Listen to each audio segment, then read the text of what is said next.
नमस्कार, स्वागत है आपका द फोर्थ स्टेट यूट्यूब मंच पर। मेरा नाम है रविंद्र सिंह शोराम। कई इश्यूज हुए हैं। आज ही संसद का बजट सत्र खत्म हुआ, जिसको विशेष सत्र बोला जा रहा था ना, 3 दिन का, वो खत्म हो गया है। यानी कि पूरा सत्र जो था वो इस बार 3 हिस्सों में हो गया। आमतौर पर 2 हिस्सों में होता है। तो और प्रधानमंत्री भी भाषण देंगे, प्रियंका गांधी की भी प्रेस कॉन्फ्रेंस हुई, महिला आरक्षण बिल बोला गया जिसको कॉन्स्टिट्यूशन अमेंडमेंट बिल था। इन तमाम मसलों पर बातचीत करेंगे। हमारे साथ जुड़ गए हैं कांग्रेस पार्टी के वरिष्ठ नेता गुरदीप सिंह सप्पल साहब। सर नमस्कार, बहुत बहुत स्वागत है। सर एक तो ये बता दीजिए, ये कन्फ्यूजन क्यों फैला रहे हैं सर कि विशेष सत्र था ये? देखिए, विशेष सत्र कन्फ्यूजन नहीं फैला रहे हैं। मोदी जी को आदत है हर चीज़ को एक इवेंट बना के उसके प्रोपेगेंडा करने की, लेकिन इस बार जो है वो उनको उल्टा पड़ गया और उनकी हार हो गई। और हार को पूरे देश को उन्होंने खुद ही एक इवेंट के रूप में परिभाषित करके दिखा दिया कि मोदी सरकार के दिन अब जो हैं पहले वाले नहीं रहे और संसद में उनको हार का सामना करना पड़ा। पर ये मुझे लगता है सर, इसमें से टेक अवे जो मैं देख पाया वो बीजेपी के लिए अपने नंबर जुटाना तो मुश्किल नहीं था, सत्तारूढ़ पार्टी है, लेकिन ओपोजिशन यूनाइटेड रहा, ये बड़ी अचीवमेंट है। देखिए, ये लोग ये मान के चलते थे कि जिस तरह से भ्रम हमेशा फैलाते हैं, तो इस बार भी कुछ पार्टियों को ये महिला सपोर्ट के नाम पे डरा देंगे कि भाई महिलाओं का विरोध अगर दिखेगा तो लोग पार्टीज जो हैं वो इनके साथ खड़ी हो जाएंगी। और कुछ जो क्षेत्रीय दल हैं जो उत्तर भारत के हैं वो इस बात पे खुश हो जाएंगे कि भाई उनकी तो राज्य में सीटें बढ़ रही हैं, उनको तो फ़ायदा हो रहा है। और ये दो चीज़ों को ये मान के चल रहे थे, लेकिन ये लोगों को ये नहीं था कि विपक्ष की अपनी तैयारी है और विपक्ष इनके मंसूबों को पहचान चुका था। विपक्ष को मालूम था कि कोशिश जो है महिला आरक्षण के लिए नहीं हो रही है, कि महिला आरक्षण तो 3 साल पहले सर्वसम्मति से पास हो चुका था। कोशिश ये हो रही थी कि किस तरह से ये अधिकार ले लें कि सीटों को अपने मन मर्जी तरीके से बदल सके। क्योंकि 24 में जब इनकी 240 सीट आई तब से ये लोग बहुत परेशान हैं। तब ये अलग अलग पैंतरेबाजी कर रहे हैं। पहले महाराष्ट्र हरियाणा में इन्होंने वोटर लिस्ट के साथ खिलवाड़ किया। जब देखा कि वो काम कर गया है तो एसआईआर का फॉर्मूला ले आए, और एसआईआर के साथ साथ फिर इन्होंने असम और कश्मीर के अंदर मनमाने तरीके से कॉन्स्टिट्यूंसीज को चेंज किया है, लेकिन कश्मीर फिर भी हार गए। तो अब ये कोशिश कर रहे थे कि पूरे देश के अंदर अब हम इस सबक को इस्तेमाल करते हुए सीटें ही ऐसी बना दें कि अपोजिशन खुद ब खुद ही हार जाए और बीजेपी को फ़ायदा मिले। इस बात को पूरा विपक्ष समझ चुका था और इसलिए इनके झांसे में विपक्ष नहीं आया और इनको मुंह की खानी पड़ी है। और पूरा विपक्ष एकजुट होकर उसने देश को बताया कि महिलाओं की आड़ में ये संविधान के साथ और हमारी चुनावी व्यवस्था के साथ खेल कर रहे हैं। जी सर, थोड़ा टेक्निकली मैं आपसे जानना चाहूँगा, ये बड़ी कन्फ्यूजन लोगों ने फैला रखी है डिलिमिटेशन को लेकर, कॉन्स्टिट्यूशन अमेंडमेंट को लेकर के।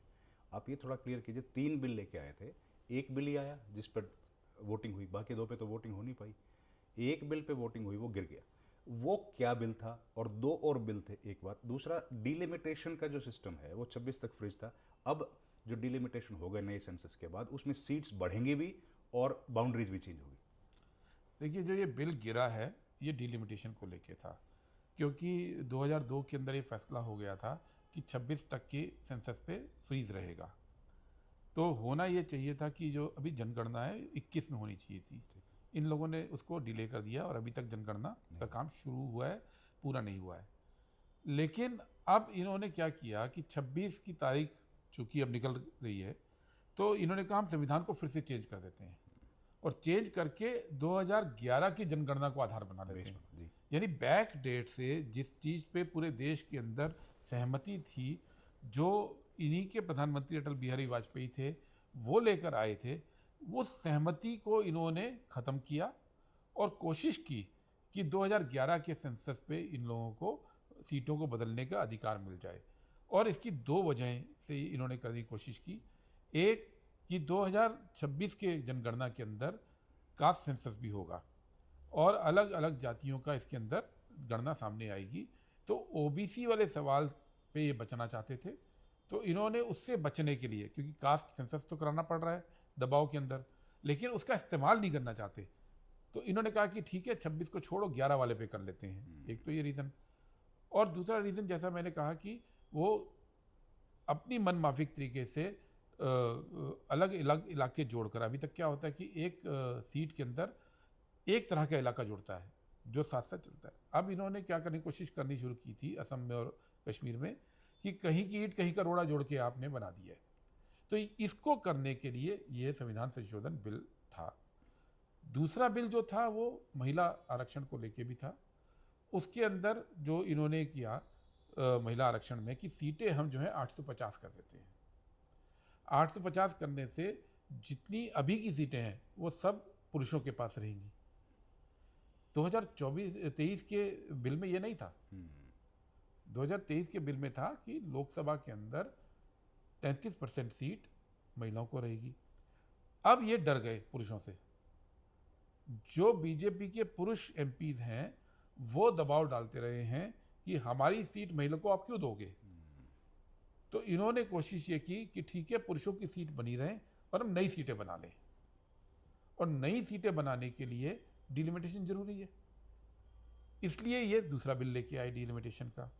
और तीसरा जो बिल था वो केंद्र शासित प्रदेश के लिए था, क्योंकि मेन बिल में केंद्र और राज्यों की बात थी। तो केंद्र शासित प्रदेशों में यही काम करने के लिए 3 बिल।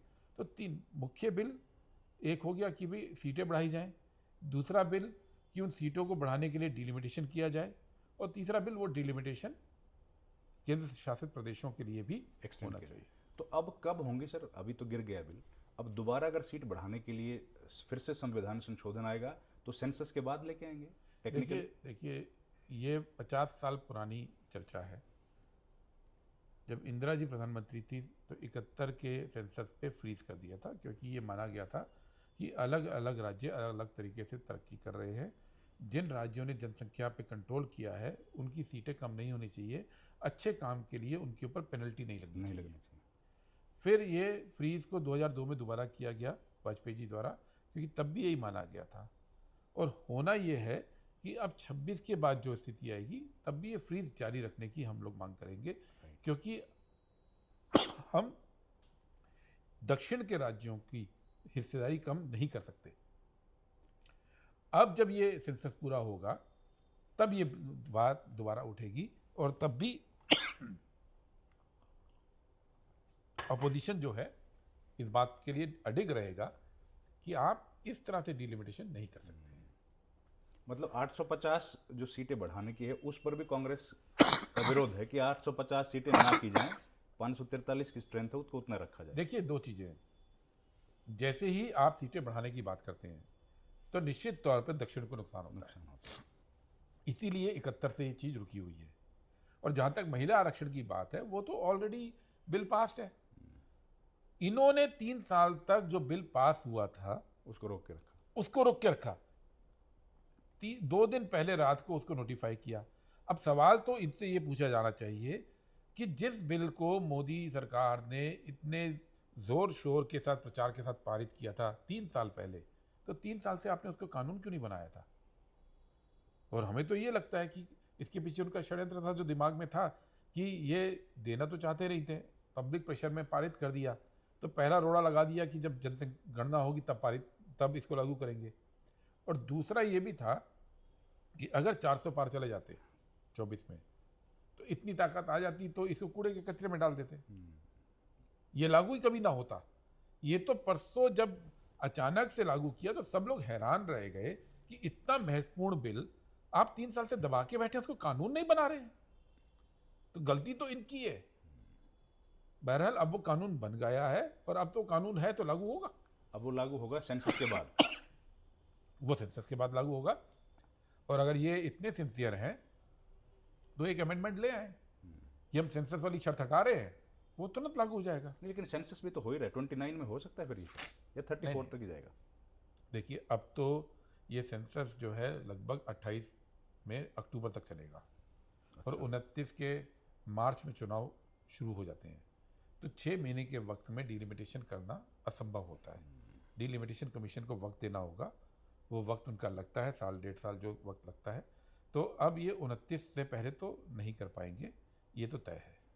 तो अब जो डिलिमिटेशन होगा सेंसस के बाद सर, वो सिर्फ बाउंड्रीज को बदलने के लिए होगा, सीट्स बढ़ने के लिए नहीं हो पाएगा? नहीं, इसके अंदर 2 अलग अलग चीज़ें हैं। 2002 के अंदर ये फैसला हो गया था कि सीटें फ्रीज रहेंगी, फ्रीज रहेंगी, लेकिन एक राज्य के भीतर बाउंड्रीज बदली जा सकती है।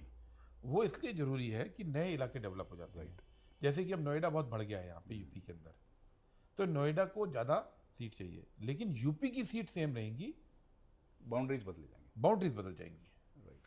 अच्छा सर, एक बात बताइए, ये जो बड़ी अच्छी मैनेजमेंट हम लोगों को देखने को मिली इस बिल को लेकर के, और जाहिर है बीजेपी ने कोशिश करी होगी कुछ लोगों को अपनी तरफ अंतरात्मा को जगाने की, तो मैनेजमेंट किसने अच्छे किया सर?